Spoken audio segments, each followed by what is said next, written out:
chose due, le book haul de mes cadeaux d'anniversaire et de Noël est enfin arrivé. Il s'agira probablement d'un des derniers book hauls que je vais vous présenter avant plusieurs mois, tout simplement parce que ma pile à lire a atteint des sommets et que j'aimerais bien la vider un petit peu avant de lui intégrer de nouveaux livres. On traîne pas et on commence tout de suite parce qu'il y a de quoi faire. Premier livre que j'ai reçu de mes parents, c'est Siver de Lorraine de Stéphano. Il s'agit du troisième et dernier tome d'une trilogie jeune adulte dystopique dans lequel on suit un univers assez sombre puisque des manipulations génétiques ont eu lieu et ces manipulations génétiques ont engendré une forme de nouvelle génération qui meurt très tôt puisque les femmes meurent autour de 20 ans et les hommes autour de 25 ans. L'univers est donc extrêmement atroce puisque tout le monde sait qu'il va mourir et des rapts de jeunes filles ont régulièrement lieu. Elles sont enlevées à leur famille, à leurs proches, généralement pour être soit considérées comme des prostituées, donc c'est très sympathique, ou bien comme des vagins sur pattes puisqu'elles ont comme rôle de poursuivre la race humaine. Et c'est ce qui va arriver à la jeune fille qu'on suit dans cette trilogie, qui va être arrachée à son frère jumeau pour remplir une destinée qu'elle n'a pas choisie. J'avais particulièrement aimé le second tome que je vous ai présenté il y a quelques mois, et j'ai très hâte de voir comment va se dénouer cette trilogie. Pour ceux qui aimeraient la lire en français, elle a été traduite et elle se trouve sous le nom du Dernier Jardin. Autre livre très attendu, A Torch Against the Night de Sahabat Tahir. Il m'a été offert par Coralie, que je remercie chaudement, et qui a décidé de m'offrir tout le travail de Sahabat Tahir, tout simplement, puisque l'année dernière c'était le premier tome, Une braie sous la cendre, et cette fois-ci c'est Une flamme dans la nuit. Je ne pense pas qu'une présentation de ce livre soit nécessaire parce que vous en avez sans doute déjà entendu parler pas mal de fois sur Booktube. Mais voilà, on est dans un univers fantasy jeune adulte, assez sombre et il se passe pas mal de choses assez dangereuses. On y suit en particulier le parcours de deux personnages, une fille et un garçon, qui risquent globalement assez régulièrement leur peau et je pense encore plus dans ce second tome puisque le premier se termine sur un énorme cliffhanger et forcément on est très curieux de lire ce qui va se passer ici. Je ne pense pas me tromper en vous disant que la plupart d'entre vous allez probablement l'aimer si vous ne l'avez pas déjà lu. Il a très bonne presse et même si j'avais été un petit peu en dessous de l'amour général qui avait été porté pour le premier tome, j'avais quand même vraiment apprécié. Autre livre que j'ai cette fois-ci reçu de la part de ma maman, c'est La lettre écarlate de Nathaniel Hawthorne. C'est un classique américain qui a été écrit au 19e siècle et qui dépeint une société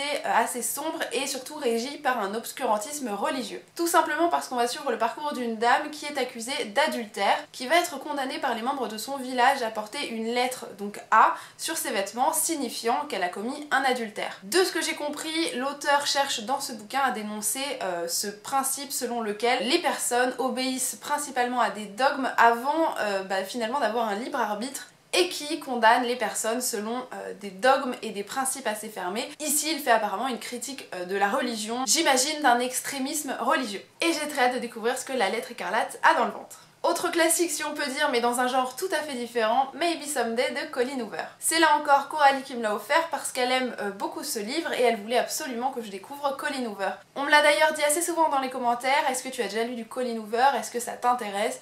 Et ben voilà, je vais enfin le faire. Je pense pas qu'une présentation hyper précise de ce livre soit là aussi très nécessaire, il est assez populaire, en tout cas j'en ai très souvent entendu parler. Mais on suit, si je me trompe pas, le parcours d'une jeune fille qui se fait tromper par son copain, qui va le quitter et qui va un petit peu tomber sous le charme de son voisin, qui lui est musicien, et c'est tout ce que je sais à peu près. Ce que je sais principalement sur cette histoire, c'est qu'apparemment on mêle récit et un univers un petit peu immersif dans le sens où des chansons ont été composées et enregistrées complètement intégrées à cet univers. Donc comme Coralie m'en a dit énormément de bien, j'ai très hâte de voir ce que ça a dans le ventre. Et ce sera aussi mon premier vrai roman new adulte. Bon, j'avais aussi lu quelques extraits de 50 nuances de Grey, mais ça m'avait vraiment plus fait rire qu'autre chose, donc voilà. Non, parce que franchement, sa déesse intérieure, c'était ridicule.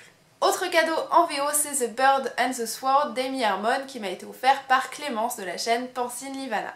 Parce qu'elle avait vu que je l'avais ajouté à ma wishlist, la petite coquine, elle avait bien regardé.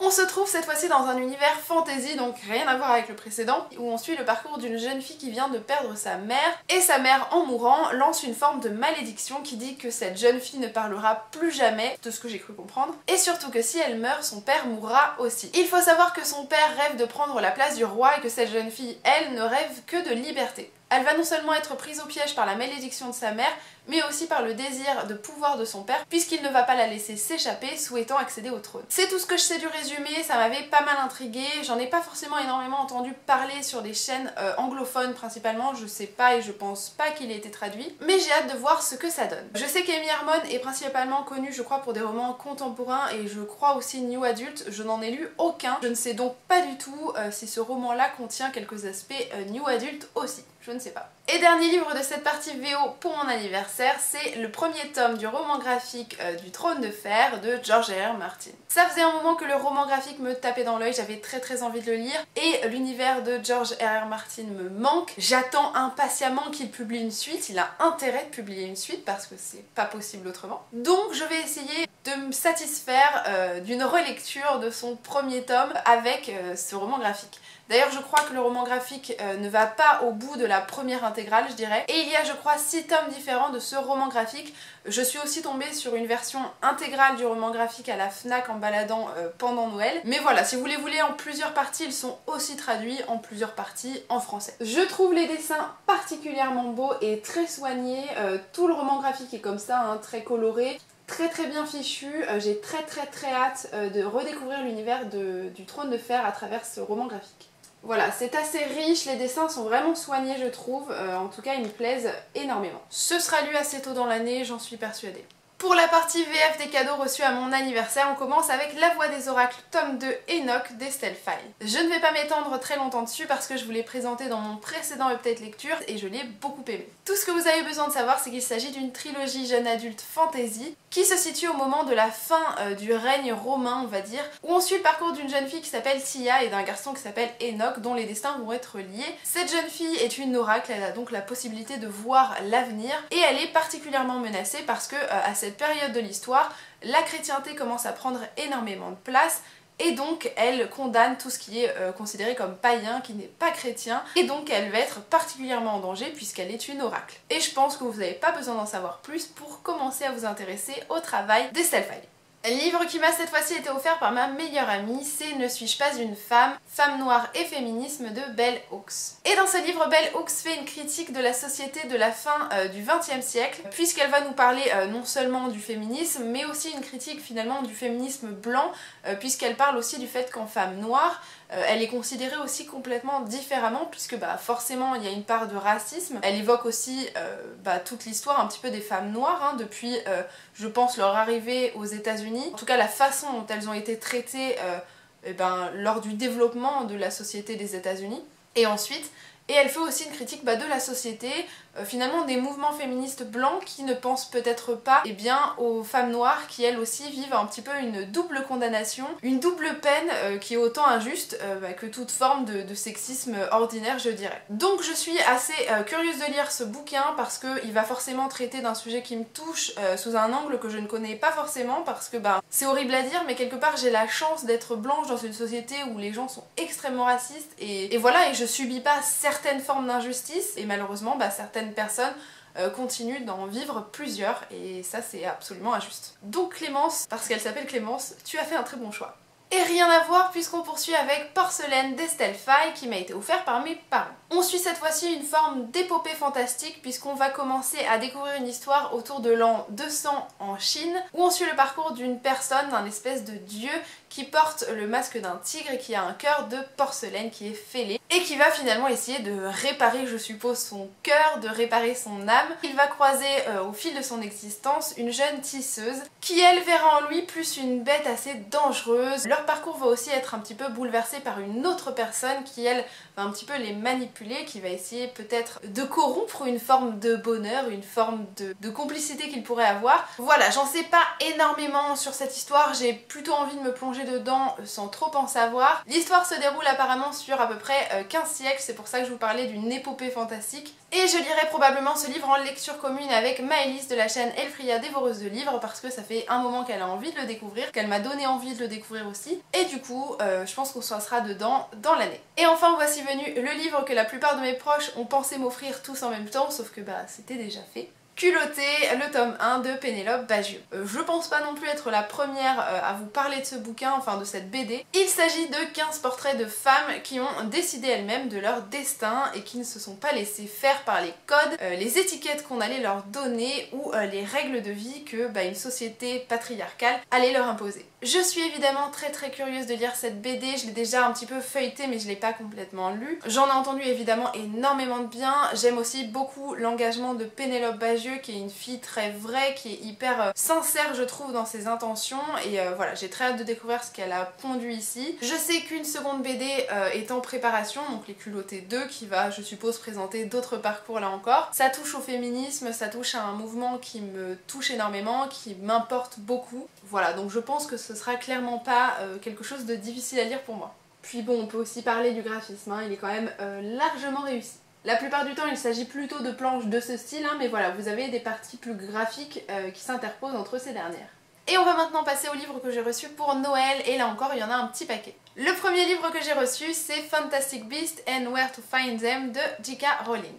Il s'agit du script des Animaux Fantastiques qui est sorti au cinéma il y a quelques temps. Je l'avais beaucoup apprécié parce qu'il m'avait fait ressentir à nouveau ces sensations assez magiques et assez fortes qui sont propres à l'univers magique qu'a mis en place J.K. Rowling, parce qu'on retrouve pas Poudlard et l'époque qu'on connaît actuellement. Ça se passe je crois dans les années 1920-1930 aux États-Unis et on évolue vraiment dans un mix entre univers moldu et univers magique. Et c'est hyper bien fichu, ça m'a énormément plu, mais voilà, vous retrouvez cette magie, ces sensations que vous auriez pu ressentir avec Harry Potter, en tout cas moi ça a été très fort. J'en ai pleuré parce que ça me faisait du bien de retrouver ça. Et du coup je suis curieuse de voir ce que donne le script. Est-ce qu'on a un petit peu plus de détails? Mais je pense pas, parce que c'est vraiment rédigé comme un script. Voilà par exemple. Mais voilà, est-ce que je vais ressentir la même magie? Est-ce que ce sera différent? Je ne sais pas. En tout cas le livre est magnifique, il est très beau. Voilà, et en tant qu'énorme fan d'Harry Potter, je crois que je ne pouvais pas ne pas l'acquérir. C'était impossible. Il fallait aussi que je complète mes livres de la collection La Communauté du Sud parce que j'avais le 5e livre à lire que je ne l'avais toujours pas dans ma bibliothèque alors que j'avais les suivants. Pour ceux qui n'auraient jamais entendu parler de La Communauté du Sud, il s'agit d'une saga adulte fantastique qui tourne autour des vampires et de pas mal de bêtes fantastiques aussi. Je crois qu'on a un énorme bestiaire fantastique qui se retrouve dans cette saga. C'est une saga que j'aime bien lire quand je ne sais pas quoi lire. Je trouve qu'elle passe très bien. C'est le genre de truc qui se dévore assez vite. C'est pas une littérature très compliquée. Et en même temps ça reste assez divertissant, il y a aussi des scènes assez explicites, je tiens à le dire pour les personnes que ça pourrait intéresser. Mais voilà, j'avais bien envie de poursuivre ma lecture de cette saga, que du coup j'avais arrêté au cours de l'année 2016 parce que j'avais toujours pas acheté ce livre là. Je vais enfin pouvoir m'y remettre. Une lecture que j'avais très hâte de faire, c'est Nevernight de Jay Kristoff. Alors j'ai entendu beaucoup de choses positives sur ce livre et personnellement le résumé m'intriguait énormément. Donc voilà, il me le fallait absolument pour Noël et je l'ai eu, donc je suis ravie. Il s'agit d'un livre jeune adulte fantastique où on suit le parcours d'une jeune fille qui va intégrer une école d'assassins parce qu'elle veut se venger de ce qui est arrivé à sa famille. Il s'avère que son père a essayé de mener une rébellion contre le pouvoir en place. Il a été tué pour ça, forcément ça lui fait de la peine. Elle a réussi à survivre en fait à l'assassinat de son père parce qu'elle aurait aussi pu être tuée dans tout ça. Elle va donc rejoindre l'Église Rouge qui est une société qui englobe pas mal de tueurs. Elle va être formée par ces derniers, je suppose, pour se venger de ce qui s'est passé et peut-être remettre en cause le pouvoir qui est en place. J'en sais pas plus, ça a juste l'air très mystérieux, ça a l'air assez sombre, ça a l'air distrayant et j'ai très hâte de me plonger dedans. J'en ai entendu pas mal de bien, donc voilà, je pense que ça suffit. La couverture, je la trouve aussi très jolie. Et voilà ce que ça donne d'un peu plus près, enfin je la trouve très belle, voilà, je trouve qu'elle a une âme qui me plaît énormément. Je pense que ce sera lu assez tôt dans l'année parce que j'ai très hâte de lire tout ça. Je ne l'ai pas caché à mes parents, je voulais découvrir cette année le travail de Brandon Sanderson dont j'avais entendu énormément de bien de la part de Lydie de la chaîne Too Faced Lydie. Elle n'a fait que me vendre la saga Le Fils des Brumes et forcément j'avais très envie de le lire. Elle était tellement enthousiaste, tellement fan que voilà, fallait que je le découvre. J'ai donc reçu pour Noël un coffret comprenant les 3 premiers tomes de la saga parce que je crois qu'il y en a actuellement 5 ou 6, en tout cas en anglais, et c'était l'occasion d'avoir au moins les 3 premiers et peut-être de les lire d'un coup si je deviens complètement accro. Le premier tome qui est une sacrée bricasse puisque je crois qu'il fait bien 600 pages, c'est un paperback et les pages sont, autant vous le dire, assez fines, nous raconte l'histoire d'un univers assez sombre, un univers fantasy, dans lequel un roi assez machiavélique règne sur le monde depuis des siècles entiers. Ce roi est absolument affreux puisqu'il fait vivre sa population dans une forme d'esclavage. Ils vivent dans une forme de peur constante.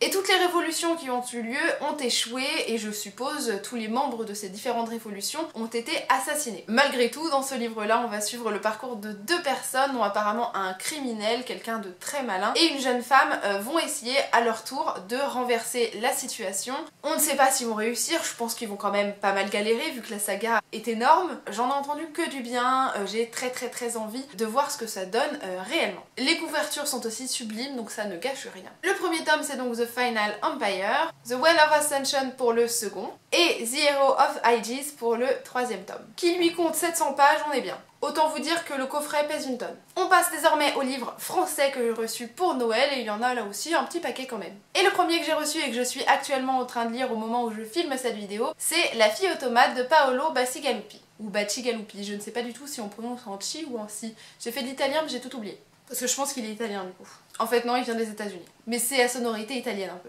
Il s'agit d'un roman de science-fiction adulte dans lequel, là encore, les énergies ont un petit peu foutu le camp et les gens se nourrissent et ne vivent que grâce aux calories. Alors elles sont produites à travers différentes sociétés, souvent européennes ou américaines. Et la maîtrise de ce qu'ils appellent la bioénergie est devenue un petit peu le nerf de la guerre pour le monde entier et a un petit peu changé toutes les règles de la géopolitique mondiale. On suit dans ce livre-là le parcours de plusieurs personnes différentes. On y suit par exemple celui d'un dirigeant d'une société américaine qui produit des calories. Vous suivez aussi le parcours d'une fille automate, qui donne son nom à ce livre-là, qui elle est considérée comme une nouvelle personne parce qu'elle n'est pas complètement humaine, elle a été fabriquée, qui avait pour rôle de satisfaire un petit peu les désirs de ses propriétaires. On y suit aussi le parcours d'un employé d'une société bioénergétique. On suit pas mal de personnes différentes et on va un petit peu être dans ce monde-là un moment charnière où les nouvelles règles qui s'étaient mises en place vont encore une fois être bouleversées. C'est un livre dont je vous parlerai prochainement dans un update lecture,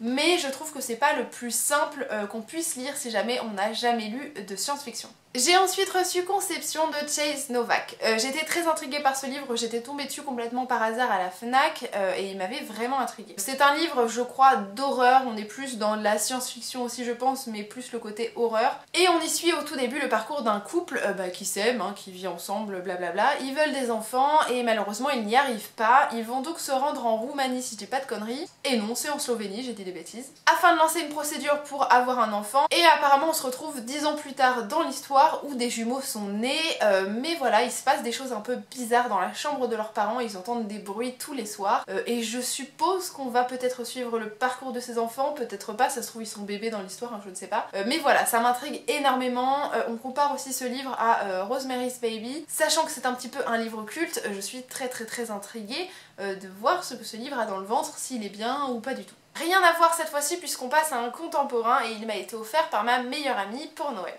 Il s'agit d'Annabelle de Kathleen Winter. On y suit dans cette histoire au tout début la naissance d'une personne qui naît hémaphrodite et seules 3 personnes sont au courant de cette particularité si on peut dire ça, les parents et une voisine très proche. Le père va décider du sexe de l'enfant et il va choisir un garçon, mais voilà on va suivre un petit peu l'adolescence il me semble de ce garçon qui va s'appeler Wayne, qui lui en grandissant va vivre avec la présence d'une Annabelle qui est à l'intérieur de lui, qui fait partie de lui et en fait on s'intéresse dans ce livre là à la question du genre, à la question de l'identité. En tout cas c'est un sujet que j'ai jamais tellement lu, j'en ai lu quelques-uns il y a très longtemps, donc je suis très curieuse de découvrir cette histoire qui m'a l'air hyper touchante et qui va aborder les questions vachement d'actualité finalement parce qu'on en parle de plus en plus et heureusement parce qu'il faut lever le tabou sur certaines choses. Et voilà, donc ça me plaît de varier encore à ce point-là mes lectures, donc j'ai très hâte de voir ce que ça a dans le ventre. Et on en a dit que du bien à ma meilleure amie quand elle a cherché des bouquins pour moi, donc j'espère que c'était vrai. Autre livre que j'avais très hâte de lire et qui change encore un petit peu de genre, puisque c'est Chanson douce de Leila Slimani.